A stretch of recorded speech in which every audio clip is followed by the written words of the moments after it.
আপনারা ইতিমধ্যে দেখতেছেন যে ঢাকা বিশ্ববিদ্যালয়ে ডাকসু নির্বাচন চলতেছে।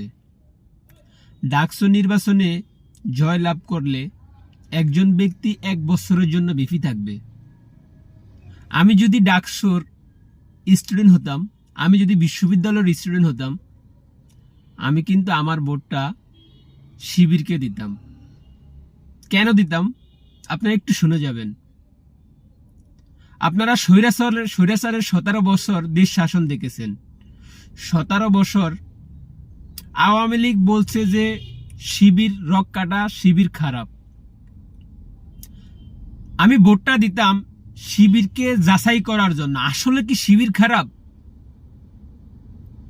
আপনাদের সুযোগ আসছে, আপনার ভোটটা দিয়ে 1 বছরের জন্য সুযোগ তৈরি করে দেন আর শিবিরকে যাচাই করে যান। শিবিরকে জয়যুক্ত করে 1 বছরের জন্য সুযোগ দেন। শিবির কি খারাপ, শিবির কি আসলে রক কাটা, শিবির কি মহিলাদেরকে দর্শন করে, আপনারা একটু 1 বছরের জন্য সুযোগ দিয়ে শিবিরকে যাচাই করে যান।